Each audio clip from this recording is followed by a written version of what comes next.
5 برس پہلے جب میں 21 برس کی نوجوان لڑکی تھی تو انہی دنوں میں میٹرک کا امتحان پاس کر کے فارغ ہو گئی۔ اوپر سے گرمیوں کی چھٹیاں ہو گئیں تو میں نے اپنی امی سے کہا میں اپنی خالہ نورین کے پاس کچھ دنوں کے لیے جانا چاہتی ہوں۔ میری ایک ہی خالہ ہیں جو کہ بہاولپور کے ایک گاؤں میں رہتی ہیں۔ ان کی شادی چند سال پہلے اس وقت ہوئی تھی جب میں پیدا ہوئی تھی۔ اب تو خالہ کا 16 سال کا ایک بیٹا بھی تھا۔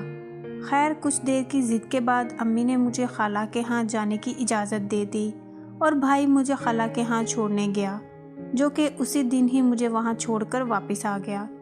میری خالہ مجھے اپنے گھر دیکھ کر بہت خوش ہوئیں۔ اس نے صاف کہہ دیا کہ اتنے عرصہ بعد آئی ہو تو اب 1 مہینے سے پہلے واپس جانے نہیں دوں گی، بس آرام سے یہاں رہو۔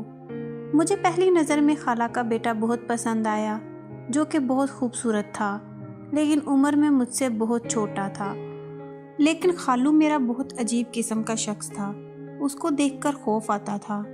کسی وقت تو میں ان کو دیکھ کر ڈر سی جاتی تھی۔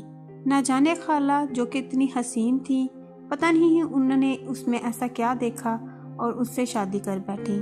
میری امی نے مجھے بتا رکھا تھا کہ آپ کے خالو نے گاؤں میں کچھ ایسے کام کر رکھے ہیں کہ انہیں خاندان کی خواتین منہ بھی نہیں لگاتیں ان کے کرتوتوں کی وجہ سے۔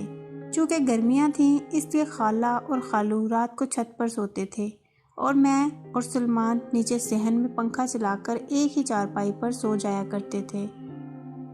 سلمان میرے ساتھ کافی مانوس ہو گیا تھا۔ ایک رات میری آنکھ کھل گئی تو نیند نہیں آ رہی تھی تو میں نے چھت پر جانے کا سوچا، لیکن اندر سے ڈر بھی لگ رہا تھا کہ کیا معلوم اوپر خالو جاگ رہا ہو اور کیا سوچے گا کہ یہ آدھی رات کو یہاں کیا لینے آئی ہے۔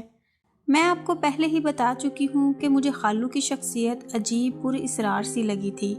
وہ سارا دن مجھے عجیب سی نظروں سے دیکھتا رہتا تھا، لیکن جب میں ان کو دیکھتی تو مسکرانے لگتا تھا۔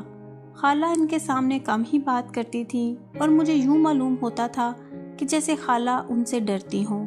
لیکن ایک بات یہ بھی تھی کہ خالو نے گھر میں خالہ کو ساری آسائشیں مہیا کر رکھی تھیں جس کی کسی بھی عورت کو خواہش ہو۔ خیر اب میں نے دبے پاؤں چھت پر جانے کا سوچا۔ جبکہ میں دبے پاؤں چھت پر چڑھنا شروع ہو گئی، ایک ایک سیڑھی پر بنا آواز پیدا کیے قدم رکھتی گئی۔ میں چھت کے بالکل پاس پہنچ گئی۔ میں جیسے ہی چھت کے قریب پہنچی، میرے کانوں میں کچھ عجیب سی آوازیں پڑ رہی تھیں، جیسے کوئی تکلیف سے کرا رہا ہو، جیسے کوئی حیوان غرا رہا ہو، یا جیسے کوئی کسی چیز کو زور زور سے فرش پر رگڑ رہا ہو۔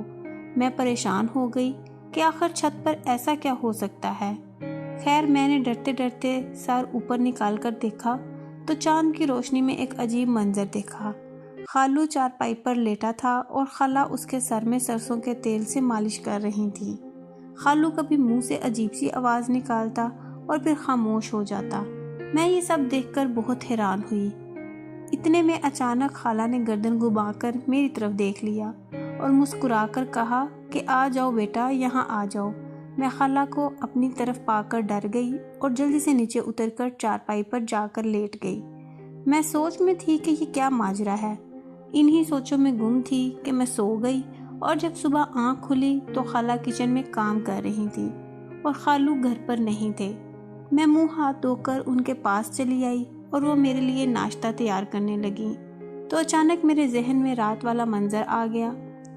میں جھٹ سے ان سے سوال کر ڈالا۔ اس سے پہلے کہ میں کچھ بولتی، خالہ مجھے بتانے لگیں کہ ان کے سر میں عجیب سا درد اٹھتا ہے تو اسی وجہ سے میں ان کے سر میں تیل ڈال کر مساج کر دیتی ہوں۔